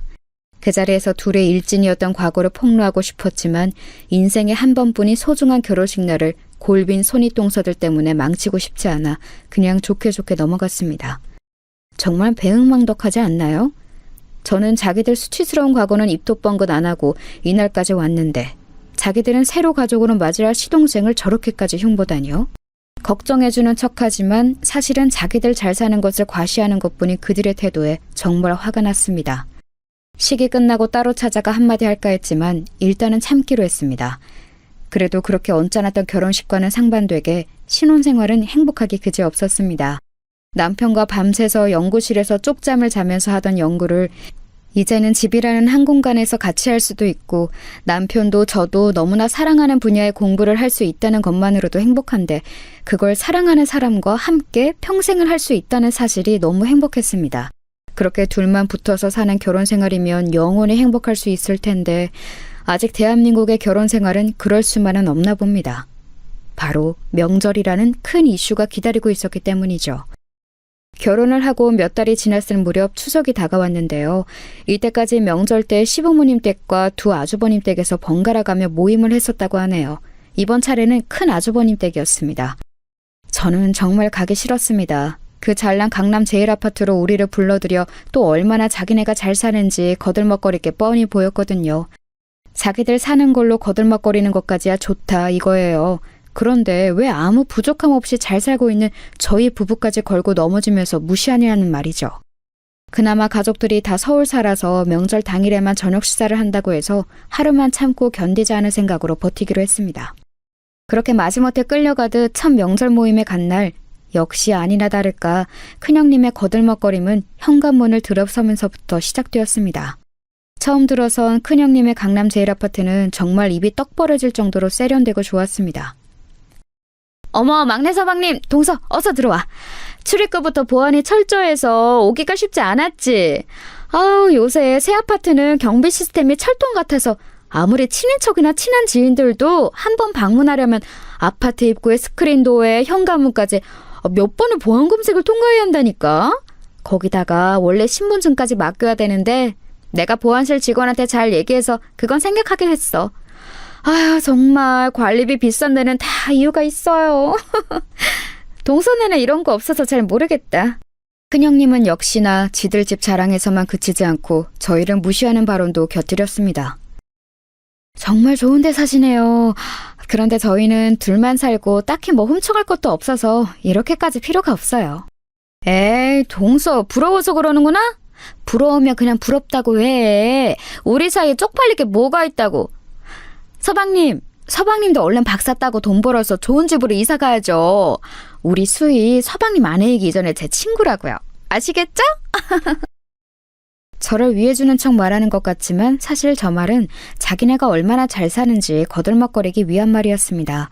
생각해보면 자기 능력도 아니고 얼굴 좀 반반한 걸로 공부만 한 새님 같은 큰아주머니 꼬셔서 아주버님의 재산을 누리고 사는 주제에 마치 자기가 뭐라도 되는 양 구는 게 같잖았습니다. 서방님, 전셋집 사는 거 좀 어때요? 많이 힘들죠? 연구실에서도 멀지 않아요? 그럼 차 타고 다녀요? 저희는 사실 차를 쓸 일이 많이 없기도 하고 필요하면 장인어른이 오랫동안 타시다 물려주신 차 있어서 그거 가끔 이용해요. 그런데 기름값이 비싸서 최대한 뚜벅이로 다녀요. 불쌍한 내 동창생 수희야. 이 형님이 가끔 너 태워다 줄 테니까 다리 아프고 그러면 연락해라. 알았지? 듣자 하니 큰형님은 차도 아주 좋은 것을 타고 다닌다고 하더라고요. 아주버님을 조르고 졸라 최고급 이탈리아 수입 스포츠카를 뜯어냈다고 하지 뭐예요. 나중에 들은 얘긴데 아주버님은 몰래 빚을 내서 그 차를 선물했다고 하네요. 남편이 자기 형들은 공부만 해서 세상 물정 모른다는 이야기를 자주 했는데 세상 물정 모르는 정도가 아니라 호구도 그런 호구가 또 없어요. 쟤네들이 학창시절에 어떻게 놀고 다녔는지 뻔히 아는 저는 아주버님들이 소위 말하는 퐁퐁남으로밖에 안 보이는 거 있죠? 퐁퐁남이 뭔지는 다들 아시죠? 아내 될 사람이 결혼 전에 신나게 놀아제끼다가 결국엔 세상 물정 모르는 아주버님 같은 순진한 남자 꿰차서 그 남자 재산 축내면서 사는 여자들. 그 여자들의 남편을 퐁퐁남이라고 부른답니다. 남자라면 섭섭지 않게 만나봤을 형님들이 어쩌면 그렇게 자기들이 벗겨먹기에 딱 좋은 아주버님들을 꿰찼는지 정말 그것도 능력이라면 능력인 것 같아요. 이대로는 계속해서 큰형님의 거들먹거림이 계속될 것 같아서 제가 화제를 전환했습니다. 형님들, 이제 저녁 준비해야죠? 제가 뭘 도우면 될까요? 맡겨만 주세요. 됐어. 동서는 그냥 쉬어. 어차피 출장 뷔페 불렀으니까 조금 있으면 사람들 올 거야. 일부러 아버님 어머님 오실 시간에 주문해 놓았으니까 그때까지 그냥 편히 쉬면 돼. 아이고, 고생만 하고 살아가지고 아직 부잣집 문화를 잘 모르네 우리 동서가. 응? 그래, 야 수야, 이참에 배 터지게 먹고 가. 니네 부부가 언제 어디 가서 이런 뷔페 얻어먹겠니? 남은 것도 좀 싸가고. 옆에서 듣고 있던 작은 형님은 그 잘난 체를 거들었습니다. 화제를 돌리려고 한 것이 오히려 형님들의 거들먹거림을 도와준 꼴이 되어서 분했습니다. 뒤늦게 시부모님들이 오시고 정말 밥이 입으로 넘어가는지 코로 넘어가는지도 모르게 그렇게 언짢은 명절 식사 모임은 마무리되었습니다. 돌아가는 차 안에서 남편이 제게 말을 걸었습니다. 여보, 미안해. 내가 아직 자리를 못 잡아서 우리 집에다가 형님들처럼 내세울 게 별로 없네. 얼른 공부 열심히 해서 논문도 통과하고 그걸로 자리도 잡을게. 아니야, 여보가 왜 미안해. 쟤네들 고등학교 때부터 저랬어.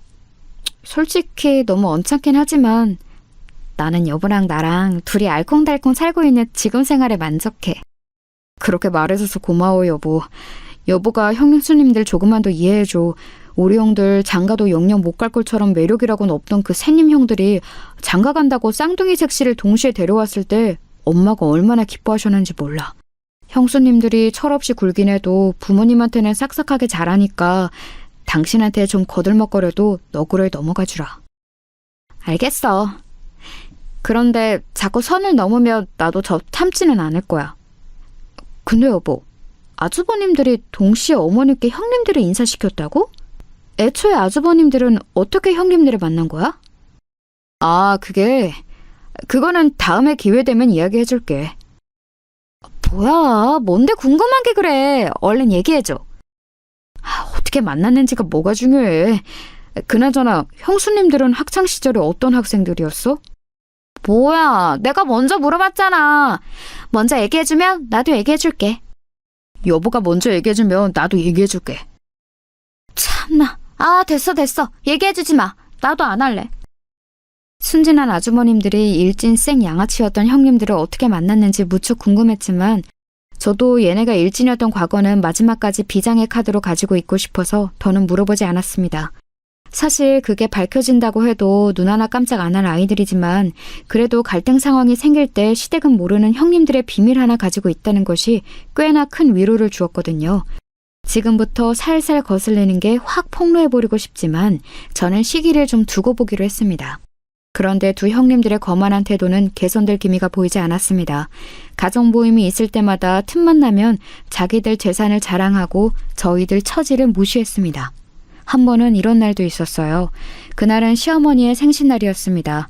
다시금 온 시댁 식구들이 모여 저녁 식사를 함께 했습니다. 결혼하고 처음 맞이하는 시어머니의 생신이라 긴장이 좀 되기도 했습니다. 그 자리에서 각자가 준비한 선물을 어머니께 드리는데 큰형님은 명품백, 작은 형님은 해외여행 티켓을 준비하더군요. 그러면서 어찌나 또 생색을 내는지 정말 가관이더군요. 어머님, 올해도 저희가 특별한 선물로 준비했어요. 부디 이쁜 가방 메고 해외여행 즐겁게 다녀오세요. 저희가 이거 준비하느라고 몇 달을 밥을 굶었는지 몰라요. 맞아요, 어머님. 이거 준비하려고 몇 달간 아번 용돈도 확 깎았다니까요. 근데 동서는 뭐 준비했어? 저는 어머님, 이거... 형님들의 화려한 생신 선물 사이로 제가 건넨 것은 핸드폰 가죽 케이스였습니다. 친한 친구가 가죽 공방을 해서 그 친구의 도움을 받아 친구와 함께 직접 만든 것이었습니다. 어머님, 요새는 지갑을 잘 안 들고 다니고 핸드폰 케이스 뒤에 이렇게 카드 몇 장 넣고 다니는 게 유행이래요. 어머님 편하게 다니시라고 직접 만들어봤어요. 아이고 고맙다 아가. 어쩜 이렇게 솜씨가 좋누? 안 그래도 할미가 되니까 지갑 들고 다니기가 어찌나 무거운지. 이참에 휴대폰 하나만 들고 다니면 되니 잘 됐지 뭐냐. 고맙다 정말. 시어머니는 형님들의 화려한 선물을 받으실 때와 똑같이 기뻐하시고 좋아하셨습니다. 그렇게 훈훈하게 선물 전달이 마무리되려는데 역시나 형님들이 초를 쳤습니다. 이봐 동서, 고작 준비한 게 핸드폰 가죽 케이스야? 그것도 정품도 아니고 직접 만들었다고? 너무 성의 없다. 어머님 체면이 있는데 아무리 없이 살아도 그렇지. 이럴 거면 그냥 현금으로 드리지 그랬어. 그래 동서, 언니랑 나랑은 이 선물 준비하려고 몇 달을 돈을 열심히 모았는데 동서는 꼴랑 가죽 공방 가서 하루 동안 만들어온 가죽 케이스야? 아직 우리 집안 클래스를 잘 모르네 얘가. 다시금 이어지는 형님들의 비아냥과 조롱에 저는 화가 나서 말했습니다. 형님들, 그래요. 저희는 형님들만큼 형편이 넉넉지 않아서 비싼 선물은 준비 못했어요. 그래도 이 케이스 가죽 공방 15년 넘게 운영해온 친구 도움받아서 한 달 넘게 제작한 거예요. 가죽도 이태리 명품 브랜드에서 쓰는 가죽보다 훨씬 좋고 튼튼한 가죽이에요. 모르긴 몰라도 큰형님이 드는 그 명품 가방 가죽보다도 훨씬 품질이 좋을걸요? 어머? 동서 자격지심이 심하네. 아무리 그래도 어따 대고 이 샤넬이랑 그 근본도 모르는 가죽이랑 비교를 해. 비교할 걸 비교해야지. 그러지 말고 다음부터는 우리랑 상의해서 같이 준비해. 동선에 없이 사는 거 우리가 잘하니까 무리하게 뜯어먹지는 않을게. 아이고 고만들 해라. 나한테는 너희가 준 선물 하나하나가 다 고맙고 소중하다. 막내 아가도 얼마나 열심히 이걸 만들었겠니. 이 시간 이후부터는 선물 가지고 입도 뻥긋하지 말거라. 끝까지 비아냥거리는 형님들에게 더 맞부질 놓아 쏘아붙이려는 순간 시어머니가 제지를 하셨습니다. 저는 정말 머리끝까지 화가 치밀어 올랐지만 시어머니가 말리고 나서시니 꾹꾹 눌러 참을 수밖에 없었습니다. 그렇게 추석과 시어머니의 생신으로 이어지는 가족 모임에서 계속해서 형님들의 불쾌한 언행들을 마주해야 하니 스트레스가 이만저만이 아니었습니다. 처음에는 고교 동창생들이 손윗동서인 게 더 나은 건가 싶었지만 겪어보니 그게 아니었습니다. 오히려 이것들은 동창생이라고 저를 더 쉽게 생각하고 더 무시하는 거 아니겠어요? 지금이라도 시부모님과 아주머님들은 몰래 찾아가 형님들이 고등학생 때 얼마나 질이 안 좋은 학생들이었는지 다 폭로하고 싶은 심정이었습니다. 하지만 지금 상황에서 그렇게 한들 믿어주실지도 모르겠고 믿어주신다 해도 괜히 저만 이상한 사람이 될 것 같았습니다. 왜냐하면 형님들은 시부모님을 어떻게 구워 삶았는지 두 사람을 엄청 이뻐하셨거든요. 그런 상황에서 제가 형님들의 흠을 잡는 이야기를 해봤자 제가 형님들을 질투해서 그러는구나 생각하실 게 뻔했거든요. 정말 시원하게 형님들에게 반격을 하고 싶은데 그럴 만한 비장의 카드를 가지고 있음에도 쓸 수 없는 상황이 너무 답답했습니다. 그렇게 형님들만 생각하며 분통 터지는 나날들이 이어지고 있었습니다. 하지만 언제나 세상은 저에게 끊임없이 억울한 일만 선사하다가도 가끔 한 번씩 제게 유리한 상황을 열어주기도 하죠. 제게도 드디어 복수의 기회가 다가왔습니다. 그날은 해가 바뀌고 설날이 다가오던 때였습니다. 이번에도 역시 어느 집에서 명절 모임을 할지 정하느라 잠시 여자들만 모이게 되었는데 웬일로 시부모님께서는 막내인 저희 집에서 이번 명절을 보내고 싶다고 하시더군요. 저희야 흔쾌히 그러자고 했지만 형님들이 또 딴지를 걸고 넘어졌습니다. 아니 어머님, 거기가 어디라고 멀리 강북까지 가시겠다고 그러세요. 동선에 빼고 저희 다 강남 사는데 와도 동선에가 와야 맞죠. 안 그래 동서? 신혼 초부터 편하게 시집살이를 궁리하는 거야 지금? 아니 무슨 말을 그렇게 심하게 하세요 형님. 제가 먼저 오시라고 했나요? 어머님이 오신다고 했지? 아이고 니들은 붙어있기만 하면 투닥대는구나. 막내 아들 장가 보내고 공부하느라 바쁘다고 제대로 가보지도 못했는데 이번 기회에 다 같이 막내네 집에서 모이면 좋을 것 같아서 한 결정이니 그런 줄 알거라.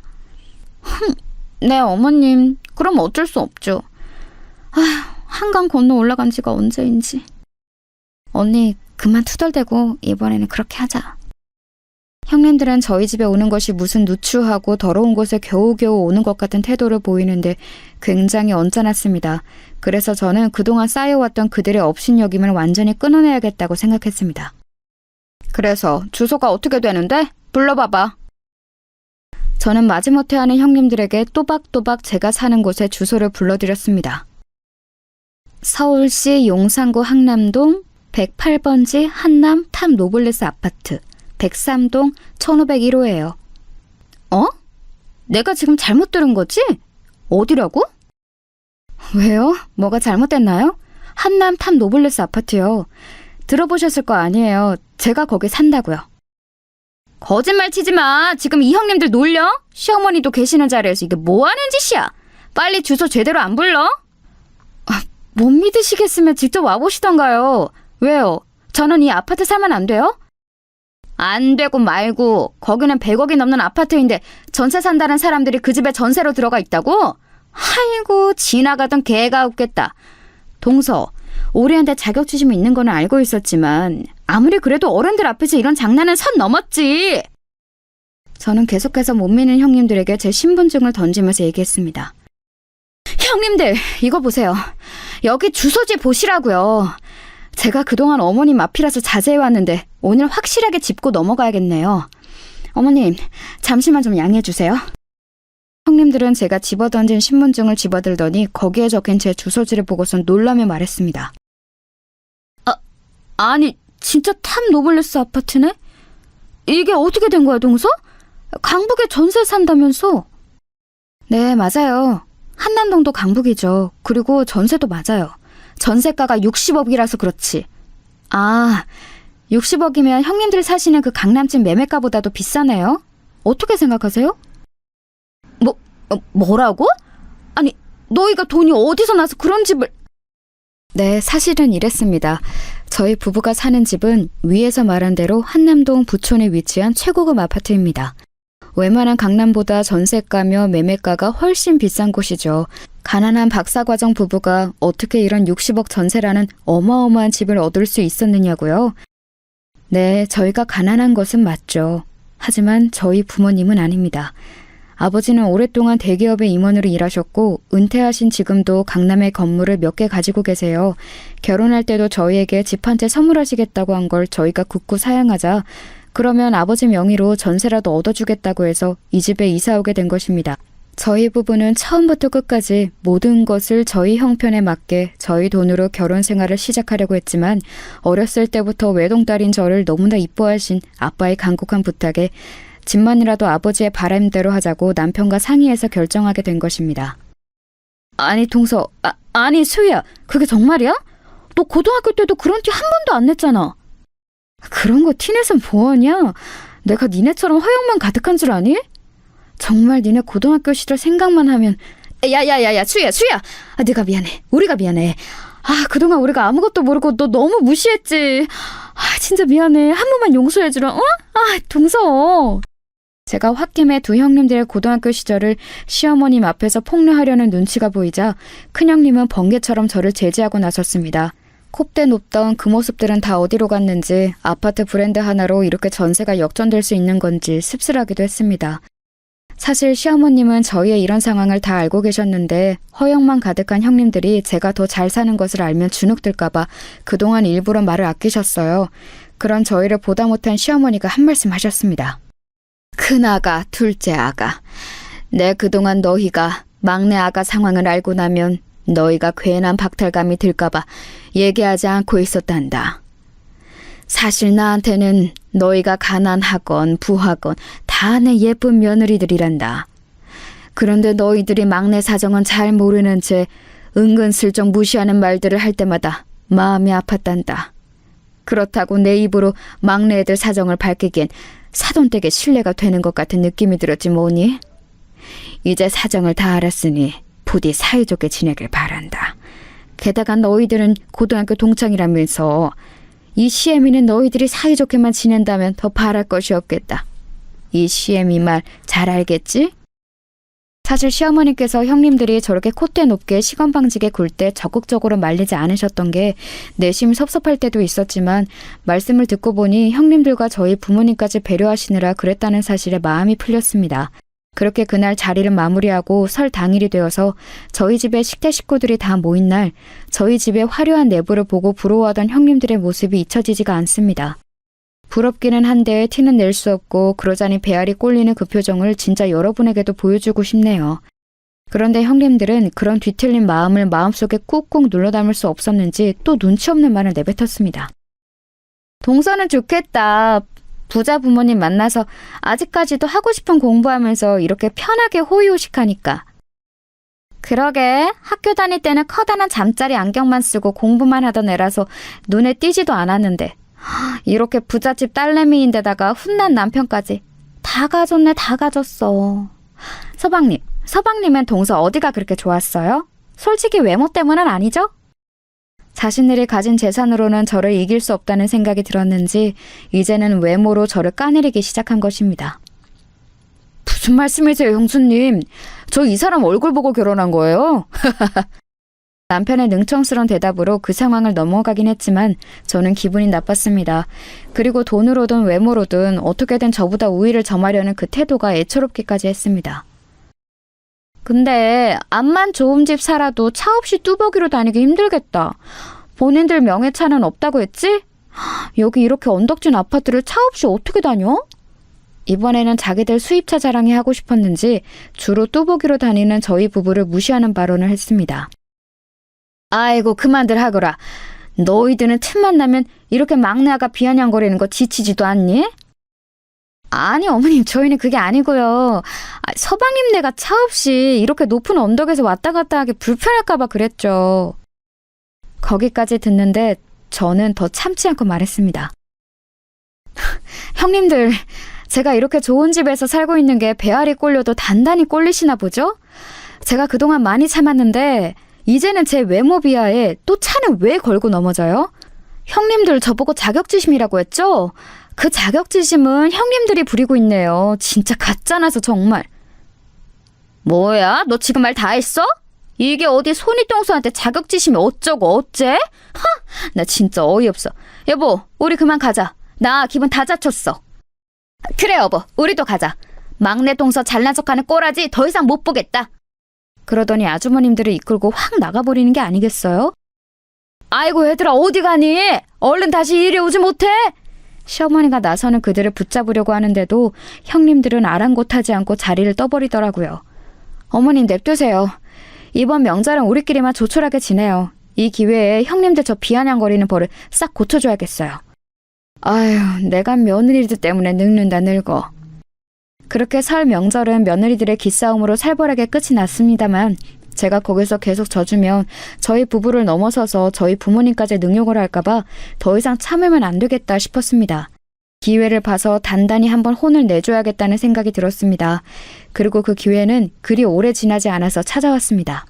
해마다 한국은 장마철이 되면 엄청난 비가 쏟아지곤 하잖아요. 이번 여름도 어김없이 물폭탄이 쏟아진 거 다들 기억하고 계시죠? 그런데 강남 고가 아파트의 위상을 자랑하던 형님네 강남 제일 아파트 지하주차장이 죄다 침수가 되었다지 뭐예요? 큰형님이 자랑하던 그 이탈리아 스포츠카요. 당연히 그것도 침수가 되었죠. 큰 아주버님 차는 물론 같은 아파트에 살던 작은 아주버님네 차도 죄다 물에 잠겼대요. 아이고, 이를 어째! 내 자동차! 나중에 전해 듣기로는 큰형님은 그렇게 아주버님을 열심히 졸라서 산 스포츠카가 허무하게 물속에 잠기는 것을 보고서는 떠나가라 오열을 했다고 하네요. 이번 비 피해로 이렇게 재산의 피해를 입으신 분들을 생각하면 이런 마음 품어서 안 되지만 그래도 늘 저희 부부를 비아냥거리던 형님네가 그것도 마지막 남은 자존심이었던 그 이탈리아 수입 스포츠카마저 그렇게 허무하게 물속에 잠기는 것을 보니 통쾌한 마음은 감출 수가 없었습니다. 그렇게 자랑하던 강남 제일 아파트는 지하주차장 전체 침수라는 굴욕을 겪어야 했고 그렇게 콧대 높던 이탈리아 스포츠카는 그 침수 아래에서 허무하게 사라져간 것이지요. 이 아파트의 침수는 세간에서도 큰 화제가 되었고 결국에는 전국의 해당 아파트 브랜드는 정부에서 전수조사를 실시한다는 말까지 돌았습니다. 반면 지대가 높은 곳에 위치한 저희 집은 아무런 피해가 없었어요. 이번 기회에 형님들에게 할 말은 해야겠다는 생각에 형님들을 만나자고 했습니다. 아니, 이번에는 형님들이 아니라 고등학교 동창으로서 만나는 거였어요. 야, 임지영, 임지훈, 너네 나 좀 보자. 너네 어차피 지금 차도 없어서 뚜벅이로 다녀야지. 내가 차로 데려다 줄 테니까 잔말 말고 나와. 자신들이 자랑하던 모든 자존심이 무너진 두 사람은 저의 부름에 한마디도 대꾸 못하고 순순히 자리에 나오게 되었습니다. 형님들의 아파트 입구에 들어서자 지하주차장 입구는 침수 피해를 복구하기 위해 난리도 아니었습니다. 큰 트럭들이 와서 물을 퍼내는가 하며 그것마저 여의치 않자 많은 인부들이 바가지로 직접 물을 퍼내기도 했습니다. 다행히 지상층까지는 피해가 없었는지 형님들은 집안에서 발만 동동 구르다가 저를 만나러 내려온 것입니다. 제가 거의 도착하자 형님들한테 문자가 왔습니다. 우리 1층 내려왔어. 너 차 번호 뭐야? 1792야. 그거 보면 바로 타. 여기 복잡하니까 얼른 빠져나가게. 1791? 지금 저 세단에 타고 있는 게 너라고? 그랬습니다. 제가 타고 있는 차, 그러니까 아버지에게 물려받은 이 차는 큰형님의 이탈리아 수입차보다 훨씬 비싼 독일 수입 세단이었습니다. 뭐해? 얼른 안 타고? 형님들은 쭈뼛거리면서 제 차에 올라탔습니다. 재산을 잃은 상심과 그동안 제게 콧대 놓게 굴었던 게 창피했던지 둘은 아무 말이 없었습니다. 그런 그들에게 제가 말했습니다. 니네가 그렇게 자랑하던 강남 아파트가 침수되고 너가 그렇게 자랑하던 스포츠카도 사라지니까 기분이 어때? 야, 너 우리 속 뒤집으러 왔니?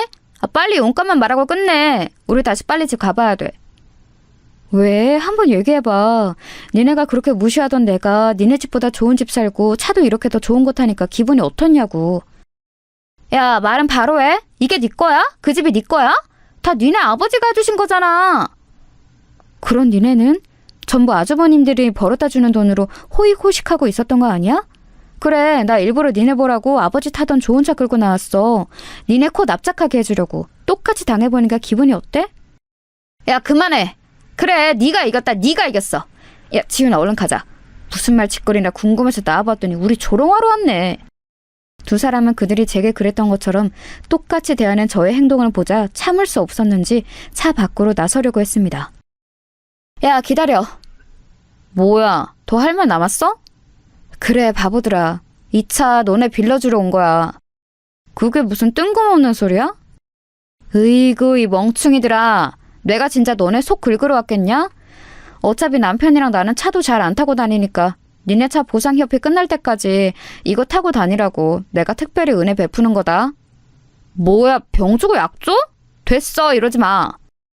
그러지 말고 받아. 지훈이 둘째도 임신했는데 차도 없이 어떻게 다닐라 그래? 지영이 네가 옆에서 데리고 다니면서 잘 돌봐줘. 거기까지 얘기하는데 두 사람의 눈시울이 붉어지기 시작했습니다. 박수희, 너 끝까지 우리 나쁜 사람 만든다? 맞아. 너네 나쁜 거 맞는데 그래도 가족으로서 그리고 동창으로서 선의를 베푸는 거니까 대신에 앞으로 2번 다시는 우리 부부 무시하는 말 하면 안 된다. 알겠지? 알겠어. 그동안 정말 미안했던 수희야. 그런데 갑자기 왜 이렇게 잘해주는 거야? 우리 고등학교 때도 그닥 친하지도 않았잖아. 그건 맞지. 근데 나 어릴 때 니네 보면서 항상 짠했어. 세상 여왕인 것처럼 굴고 다니지만 사실은 너의 마음도 공허해서 그랬던 거잖아. 어머니 일찍 돌아가시고 아버지랑도 사이 안 좋았던 거 다 알고 있어. 주변에서 다 니네들 질안 좋다고 손가락질할 때도 나는 그런 니네가 짠했다고. 그런데 세월이 지나서 그랬던 니네가 내 손윗동서가 된다고 하니 얼마나 놀랐는지 아니? 그때 짠했던 마음 이제야 가족으로서 좀 다가가보자 했는데 니네가 계속 가난하다고 나한테 선을 긋더라. 사실 나는 그 시절부터 니네 돕고 싶었어. 그런데 이제 와서야 그 기회가 왔네. 이 차 타고 당분간 편하게 다니고 혹시 지금 집에 머무르기 불편하면 우리 집에 와서 당분간 지내도 돼. 박수희, 고맙다 정말. 사실 그랬습니다. 어렸을 때 공부만 해왔던 저는 자유분방한 이 두 자매가 때로는 부럽기도 했습니다. 그래서 불량하긴 했지만 알 수 없는 동경이 있기도 했고 나중에 집안 사정을 듣고 나서는 더 짠해지기도 했습니다.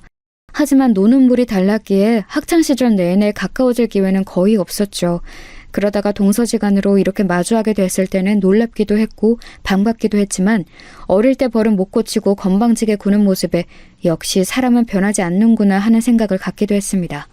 그런 그들에게 저는 자비를 한번 베풀어 보고 싶었습니다. 어차피 그들이 그렇게 거들먹거리던 재산도 제 앞에서는 아무것도 아닌 게 됐고 악을 선으로 갚으라는 말도 있잖아요. 솔직히 이번에 차 빌려주는 것은 일종의 테스트였습니다. 이렇게 선의를 베풀었을 때 자격지심으로 저에게 날카롭게 굴면 영영 안 보고 살 생각이었는데 의외로 자기들 잘못을 뉘우치고 눈물을 보이는 모습에 아, 내가 보는 눈이 영 틀리지는 않았구나 하는 생각을 갖게 됐죠. 그날 이후로는 형님들과 무난하게 잘 지내고 있습니다. 아니 사실 제 말을 잘 듣고 있죠.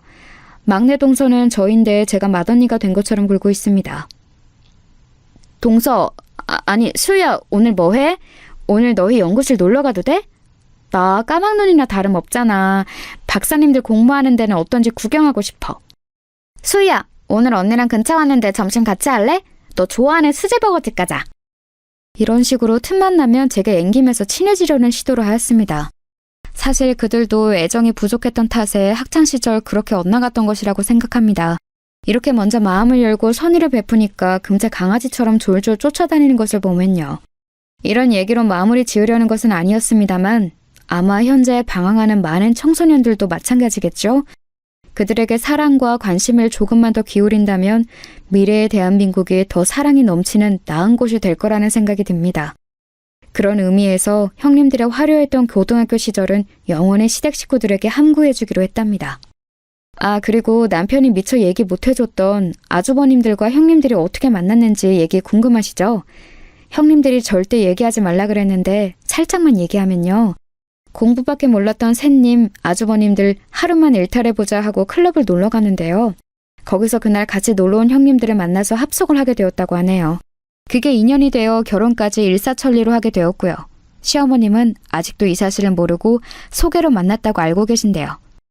어떻게 만났는지가 뭐가 중요하겠어요. 결국엔 이렇게 저랑도 재회하게 되고 바른 길로 인도되고 있으니까요. 그럼 저는 이만 오늘도 같이 놀자고 둘러보는 형님들을 만나러 나가봐야 할 것 같습니다. 모두 좋은 하루 보내세요.